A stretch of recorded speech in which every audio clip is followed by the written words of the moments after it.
বিকেল তখন সবে নামছে, গায়ের আকাশে লালচে রং মাখিয়ে রোদের আলো ধীরে ধীরে নেমে যাচ্ছে। রতনপুর ছোট্ট এক গ্রাম, চারপাশে ধান ক্ষেত, মাঝে কয়েকটা কাঁচা পথ, আর পুরনো বড় বট গাছটা যেন সারা গ্রামকে পাহারা দেয় চুপচাপ দাঁড়িয়ে। এখানকার মানুষজন সাধারণ, সহজ সরল, গায়ের নিয়মে চলে। কিন্তু হঠাৎ করেই যেন ছন্দপতন। প্রথমে নিখোঁজ হলো রফিক মোল্লার কালো গাবিটা, এরপর হারিয়ে গেল আরও কয়েকজনের ছাগল। চোর ধরতে হবে, শহর থেকে কেউ এসে গরু চুরি করছে, বলছিল চা দোকানি মন্টু। কিন্তু এক রাতে ঘটল এমন কিছু যার পর পুরো গ্রাম কেটে উঠল। সেই রাতের বর্ণনা দিতে গিয়ে ভীত হয়ে পড়ল বৃদ্ধ পঞ্চানন। আমি স্পষ্ট দেখছিলাম বিশাল ছায়ার মতো কিছু একটা, দুই পাহাড় চেয়ে, চোখ দুটো আগুনের মতো জ্বলছিল। রাত তখন গভীর। হঠাৎ কুকুরগুলো একসাথে চিৎকার করে উঠল। শিয়াল বেজির মতো প্রাণীর ছুটে পালাচ্ছে, যেন কিছু ভয়াবহ এগিয়ে আসছে। গ্রামের উত্তর পাশে শ্মশানে গেছা ঝোপের দিকে এক ছায়া দেখা যায়। মানুষ নয়, পশু নয়, কিছু একটা মাঝামাঝি। দুদিন পর পাওয়া গেল গ্রামের হরেন মাঝির দেহ, আধা খাওয়া, চোখ উধাও, বুকের হাড় গুড়িয়ে গেছে। পুলিশ আসলো, কিছুই খুঁজে পেল না। বাঘ হবে বলছিল তারা, কিন্তু গ্রামের বয়স্করা জানে এটা বাঘ নয়, এটা সেই চোখহীন দেবতা যাকে কেউ জাগাতো মানা করছিল বহু যুগ আগে। রতনপুরের মাঝখানে যেই পুরনো বটগাছটা দাঁড়িয়ে আছে, তার শিকড় তলায় কিছু আছে, এটা জানতো শুধু কয়েকজন বৃদ্ধ। সেই গাছটার তলায় 100 বছর আগে একটা পুরনো পাথরের মূর্তি কবর দেওয়া হয়েছিল। লোককথা বলে এই দেবতা ছিল অন্ধভক্ষ, চোখ ছিল না, তবে গন্ধ ও শব্দের শিকার খুঁজে নিত। এই মূর্তির আশেপাশে কোনো শব্দ হলেই সে জেগে উঠত। তখন গায়ের ব্রাহ্মণ তন্ত্রমন্ত্র দিয়ে তাকে ঘুম পাড়িয়ে দেন। কিন্তু গত মাসে মন্দির সংস্কারের সময় মাটি করে ভুল করে কেউ শিকড় কেটে দেয়, আর সেই মুহূর্তে গায়ে চুড়ে দেয় কুড়ালের মাথা।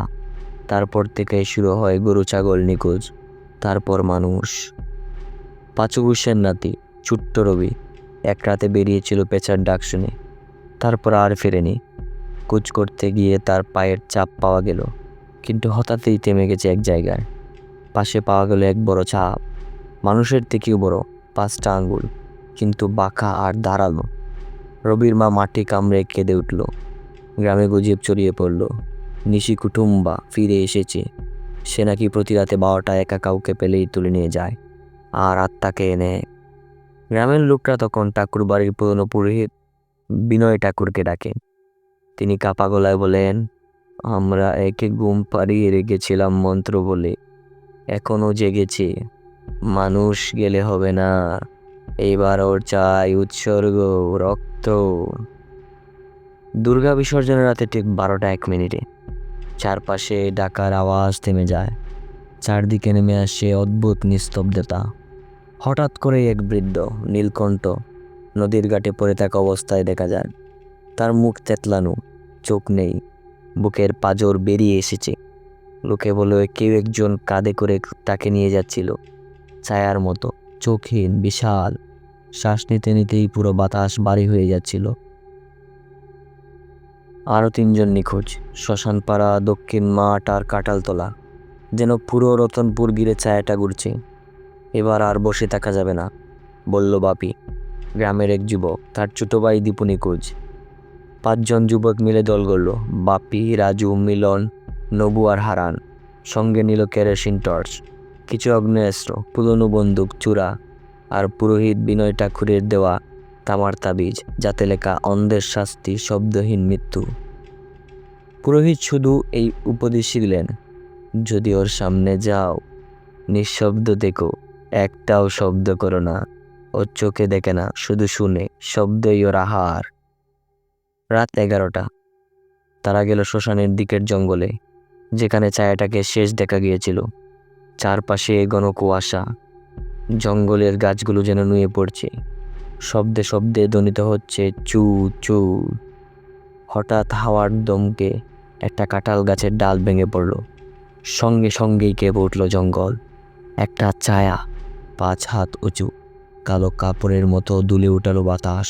চোখ নেই, কিন্তু সারা মুখ রক্তমাখা, মাথা নিচু করে গন্ধ নিচ্ছি, আর তার শরীর থেকে বেশি আসছে পচা মিতের গত গন্ধ। হারান ভুল করে গলায় হাত দিয়ে কাশি উঠে খাক।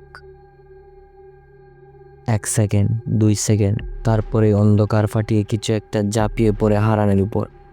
সে আর কিছুই বলতে পারে না, শুধু চিৎকার, বাঁচাও। আর তারপরে স্তব্ধতা। বাকি 4 জন দৌড়ে পালিয়ে যায়, কিন্তু বাপি গাছের ডালে নিজেকে লুকিয়ে রাখে।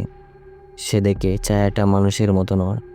তার শরীর পাথরের মতো শক্ত, আর পেছনে লম্বা হাড়ের মতো গঠিত একটা লেজ। ছায়া একটা অদ্ভুত ভাষায় ফিস ফিস করে কিছুর সাথে কথা বলল। আরো দা, রক্ত দা। বাপি বুঝে এটা শুধু একা নয়, কেউ ওকে জাগিয়েছে, কেউ গ্রাম থেকেই এই ছায়াটাকে চড়িয়েছে। সে কেউ একজন মানুষ, কিন্তু মনের ভিতর অন্ধকারের পূজা। পরদিন গ্রাম সভা বসে, বাপি সব বলে দেয়। পুরোহিত বলেন এটা এক রক্ত বলে শক্তি পাওয়া প্রাণী, যদি উৎসর্গ বন্ধ না হয় ওর শক্তি বাড়তেই থাকবে। তার সিদ্ধান্ত নেয় সেই পুরনো মূর্তিটাকে আবার কবর দিতে হবে, আর ছায়ার নাম করে পূজা দিত, যে কালমোহন 100 বছর আগে মারা যাওয়া এক তান্ত্রিক। তার পুরনো কুটিরে গিয়ে সব কিছু শেষ করতে হবে। তারা আবার দল গড়ল। এবার সবার গলায় তামার তাবিজ, হাতে গঙ্গা জলা আগুন। কালমোহনের কুটিরে গিয়ে দেখতে পায় পুরনো মূর্তিটা সেখানে, আর চারপাশে মানুষের হাড়গোড় ছড়িয়ে। ছায়াটা দোয়ার মতো বেশি আসে। পুরোহিত মন্ত্র জপতে থাকে, ওম নরহং ত্রিবৈদ্যি ত্রৈলোক্য দংশিনী। ছায়া চিৎকার করে উঠে, গাছ নড়ছে, মাটি কাঁপছে। হঠাৎ একটা তীব্র আলো, তারপর সব নিস্তব্ধ। ছায়াটা ধীরে ধীরে বিলীন হয়ে যায়। গ্রামবাসীরা ফিরে আসে, হাফ ছেড়ে বাঁচে। রতনপুর এখন অনেকটাই বদলে গেছে। পাকা রাস্তা, মোবাইল টাওয়ার, নতুন স্কুল। গ্রামটা আধুনিক হচ্ছে, কেউ আর সেই পুরনো ওটার কথা মনে রাখেনি। ভুলে গেছে ছায়া, হারান, রবি, আর সেই কুয়াশা রাখতে রক্তমাখা আতঙ্ক। 5 বছর পেরিয়ে গেছে, শুধু একজন মনে রেখেছে, বাপি। সে এখন শহরে থাকে, কলেজে পড়ে, কিন্তু মাঝে মাঝে আসে মাকে দেখতে। তার চোখেও এখন ঘুম নেই, কারণ সে জানে ছায়াটা কখনো মরেনি, ও শুধু ঘুমিয়ে আছে।